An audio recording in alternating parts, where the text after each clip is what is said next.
I'm back with another one. I'm gonna keep running with this series. But sometimes I'll be reaching for something, and then sometimes like when you're in the act of talking, you can't think of the same clarity that you can normally. So like sometimes when you're up in someone's face and you're trying to like recall a name or an idea or like a song or something like that, and you can't grasp it like you normally could while you're engaged in conversation because you're using your mind somewhat differently, I think.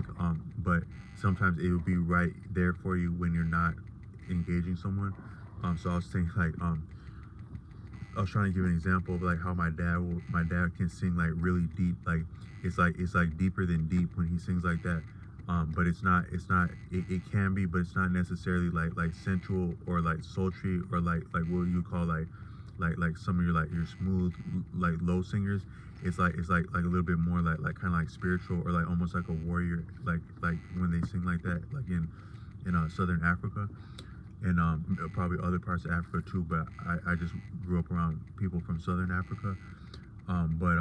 So it's like, here go this fool from Africa, not knowing any African language, trying to sing an African song. But it'll be like, I thought of like one, it'll be like, this is actually, part of this is a little bit from a real song, but I'm just like kind of like embellishing, like to like do how my dad would do. But it'll be like, hey, wait now, come on now, hey, so, so, na na na na, hey, wait, na. Like my dad would do stuff like that where he's going like really deep like that, and that's what I'm saying. Like that's rough. That's an American ass person like trying to. And there's nothing wrong with being American because a lot of things about American are very African, such as African American people and the contributions that have made America what it is are as equally African contributions because you have people from Africa in the first place, but then also they have the culture and the heritage and some of the strengths and the inheritance of African like spirituality, and then like you go to a traditionally black church, and you can feel that, like what I'm saying. But sometimes I'll wear like this African pendulum, and then I'll also wear an American hat, and like someone might look like a contradiction, but actually a lot of the greatest truth is in contradiction and paradox. But I grew up like around my dad, and he would tell me about like his experiences growing up, and just knowing him, and a lot of people he grew up with had a deep appreciation for. That's one thing I really salute about Africa, is that many people I've met from Africa, they have a deep appreciation for Africa and other cultures, and I would say that from the Africans I've known have been some of the least xenophobic people.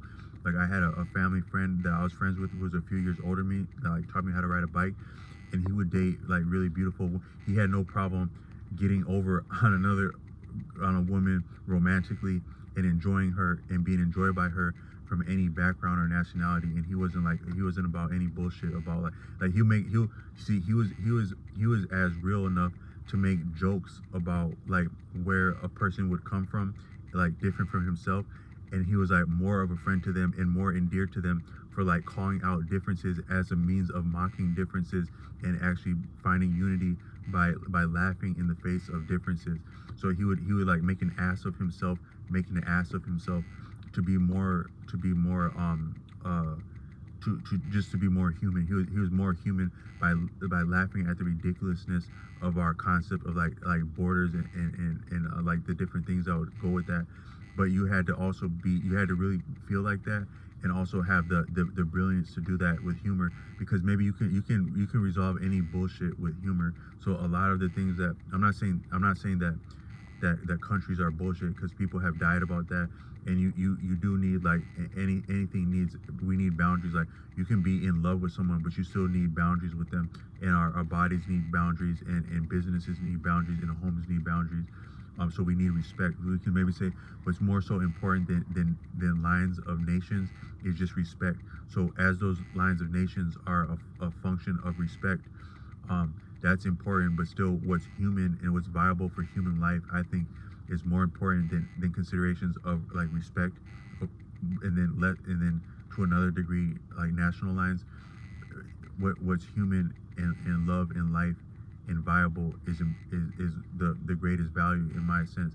But that doesn't mean that that respect is not important, or boundaries are not important, or that people haven't fought and sacrificed and felt pain to establish like respect and boundaries. So I don't want to be flippant or disrespectful or blasphemous about that. But what I meant is that I had a friend that he could laugh at himself, and he could laugh at others, and then there would be like a enlightenment from that, and we could see that we're just simply human beings, and we all have beautiful things about us and things to contribute to one another. But a lot of my father and then people I knew like that, they were not xenophobic because they appreciated the contributions of other cultures. So my father, like, he grew up like in Africa, but they really enjoyed the Beatles, and they enjoyed like Fords and Chevys, and obviously they enjoyed American women because like my mother's American. But then they would as equally appreciate things like Germany, where my father, the history that the country that I come from has a history of there was some conflict like with Germany, but there's deep things about life, because like you could say that whatever was going on in Germany that had them coming to Africa, whoever found themselves there's sometimes circumstances bigger than us that put us at odds with one another, is all I'm saying. And so my dad is, even though they have a painful history, and my dad's actually a historian, and he's taken some outspoken stances about maybe atoning different attempts to atone for different atrocities. Like they really, like, one thing that I don't think I can understand as an American is how my father feels about cattle. Like where they're from, like it's difficult to explain how deep the people where my father comes from feel about cattle, and that's because of what that cattle mean to sustaining their existence. It informed all levels of their existence, their physical, not the least of which their physical sustenance, their physical body, but deeper than that, because it's about like respect and standing with other people, but also bartering for other things that are needed, and then also caring about the cows, because if you spend time around cows, they're really truly beautiful, and they have an aura and magnetism that far surpasses any yogi on any, like, I don't mean to be disrespectful of any traditions, but I just mean like the most outstanding meditator or just person that you can imagine, like in some special place like a forest or a mountain. Cows have some of that serenity and that magnanimity, that's like forgiveness, that peace, that sacrifice, that love, like almost nothing does. And I think that's actually recognized in India, like with the sacred cows. But they're really outstanding beings and commendable, and we can learn a lot by just observing cows. But the relationship between the cows and the people cannot, you can say that the cows are the people and the people are the cows, similar to how the wolf is the deer and the deer is the wolf. And I think it might have been similar with the Native Americans and the buffalo, is that I don't think it's a coincidence that we lost as many Native American people in North America, similar as we lost the buffalo. And you could maybe say they were one being in person. That's not my heritage, and I'm not citing any nation as having said that, but I can just appreciate superficially that there's a correlation between the atrocities of the Native American people and the buffalo, and what the buffalo would have meant to the Native American people and the Native American people would have meant to the buffalo. I don't know that a buffalo would regret being felled by Native Americans to support their bodies and their life, if it was equitable and within the balances of nature. Is that there, because you're not really at that point, it's killing, but it's not murder, because that buffalo can be replaced by its own ancestors and relatives, and come back into existence and come back through the Native American, through the human that would have consumed it. But you start slaughtering needlessly, heinously, wastefully. That actually might have been a strategy of hurting the Native Americans, as much as like it would be maybe said that it was sport to hunt the buffalo, or it was like just being